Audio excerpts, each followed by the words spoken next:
Before we proceed to the next part of our service, sige po, we invite each and everyone. This is the first week of the month, this first Friday of the month, and we are going to partake the Holy Communion. Man. But before we do that, allow us to understand the real meaning of Holy Communion, mga kapatid. Bata pa tayo. Maybe for the longest time Pang bibi na that Jill. we've Nay, pang been bibi na doing Jill. this, Dili pang we are tigulang. missing the piece, no?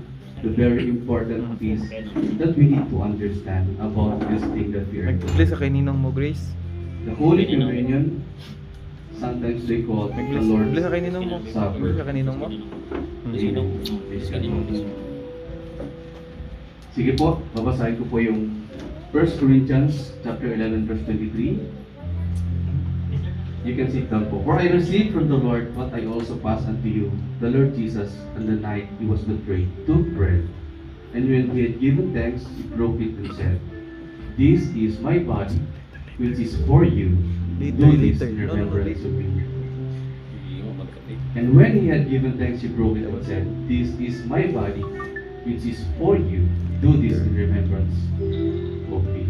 In the same way, after the supper, he took the cup, saying, The cup is the new covenant in my blood. Do this whenever you drink it in remembrance of me. Man. For wherever you think you eat this bread and drink this cup, you proclaim the Lord's death until he comes. We'll stop there for a moment. Amen. The central basis of the Holy Communion is for us to remember the sacrificial love Jesus did for us at the cross of Calvary. Amen. I believe this is not the first time that if you would think how our Lord Jesus Christ suffered on the cross, maybe a lot of us have watched movies or have seen a picture of Jesus hanging on the cross, suffering with blood flowing in his body, and his body have been tortured. Diba? And think this very moment, mga kapatid, that we supposed to be the one hanging on the cross. Because we are the sinners, and we are the one who's supposed to endure that penalty of sin. But because of His love, He did it for us. Holy Communion is a symbolic act of partaking in the bread, and which is symbolizes the body. This is what we're gonna do in a few moments. While the blood of Jesus is yung cup, the wine. It is a solemn moment of reflection of the immense love and sacrificial love of our Lord Jesus Christ. Yun po ang pinakadahilan. Through partaking with the Holy Communion, we recommit ourselves in following Jesus and seek forgiveness. In verse 24, it says there, okay, balik ko yan, verse 24. And when he had given thanks, he broke it and said, This is my body, which is for you. Do this in remembrance of me. He said, This is my body. He's saying that this sacrifice is personal. It's a personal sacrifice for you and me, mga kapatid. Man. He wants a relationship. God wants and demands relationship. Amen. This is not just a ritual. It means of internalizing and actively remembering that He did it in order to have a relationship with you and me. Let us remember that because of our sins, our relationship with God has been broken long time ago during the time of Adam. Amen. Verse 25.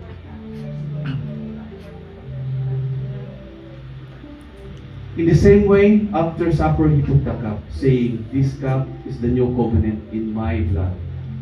Do this whenever you drink it, and in remembrance of me." When we drink this cup, mga kapatid, this wine, it symbolizes the blood of Jesus. We are entering into a new covenant. Kambalo na lang. Amen. Let us remember that Tigaw lang from the na- Old Testament, tigaw lang we na- have that old covenant given by God to Moses. But now, we are entering into a new covenant through the blood of Jesus. Amen. That's what we're gonna remember today. And that's all based from what? From the Old Testament, it was based from law. But now it's all based from the grace and redemption of our Lord Jesus Christ through His blood that poured out from the cross of Calvary. I hope that is clear for us, mga kapatid. Amen. This signifies that the new covenant signifies our new relationship with God. And when we drink of the wine, we are being reminded that we are part of that covenant. Kasama po tayo doon. This invites us to live a life of grace and redemption. Tinubos na po tayo ng Panginoon dahil sa biyaya ng ating pong Panginoon. We had a relationship with God because we have been redeemed by the blood of our Lord Jesus Christ. Amen? Amen. So may I invite each and everyone, please stand up. May I invite the elders of this church to distribute our elements. Sige po. And while we are distributing the elements, let's sing once again to the Lord.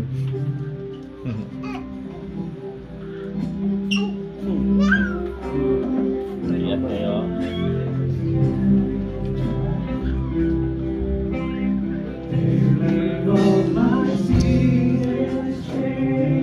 Lord.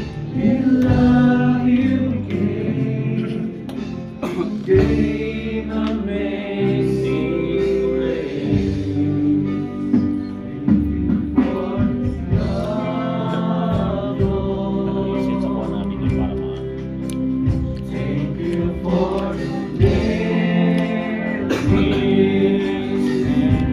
May post sa group. ma- May post sa Facebook ko.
gusto lang natin gawin ay gagawin natin.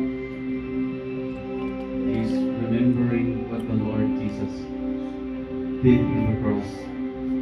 He is remembering how He loved us when He died on the cross of Calvary. Amen. Before we partake the bread and the wine, there's a warning in verse 27 to 29.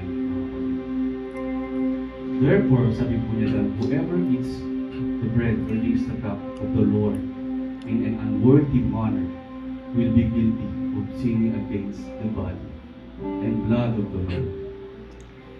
A man ought to examine himself before he eats of the bread and drinks of the blood. For anyone who eats and drinks without recognizing the body of the Lord eats and drinks judgment on himself. So at this very moment, mga kapatid, why don't we talk to our Lord once again? Why don't we ask forgiveness and confess the sins that we have done and offer forgiveness to those who sin against us? Sige po, let's bow our heads. Let's pray to the Lord. Let's ask forgiveness. Panginoon Yesus, Lord Jesus, linisin niyo po at patawarin sa inyo saan Panginoon yung nagpapalapa po sa harapan. Salamat sa pamamahal, pag-ibig, Lord God, na inyo po pinapatawag, Lord Jesus, lagi, Panginoon. Salamat sa inyong grasya, Lord God. Thank you, Lord. Father God, Lord, we are so thankful for you have given us this opportunity to be part of your family, Lord, to be part of your body. Lord, we know that we are unworthy, oh Lord. That's why we are ask, Lord God, for you to search our heart this very morning. Lord, forgive our sins. Cleanse us, Lord, from all of our unrighteousness. Make us worthy in your grace. We offer as well, Lord, forgiveness and honor to those who sin against us. We may not reach them. We may not have the opportunity, Lord, to talk with them. But you know them, Lord. You know the status of our heart this morning. We offer also forgiveness to those people, to those brethren, to those part of our family who sin against us. Thank you, Lord. Thank you, Lord. Thank you, Lord. In Jesus' name. In Jesus' name.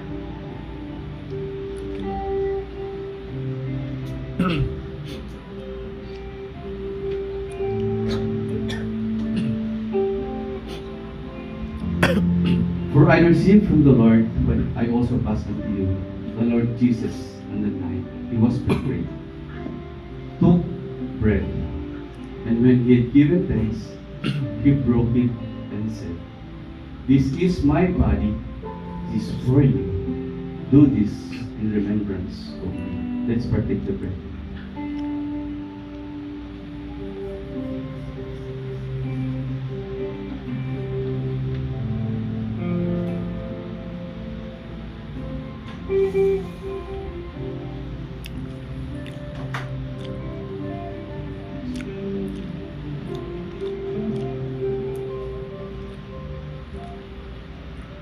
In the same way, after supper, he took the cup, saying, taas po natin ang cup, "This cup is the new covenant in my blood. Do this whenever you drink it, in remembrance of me."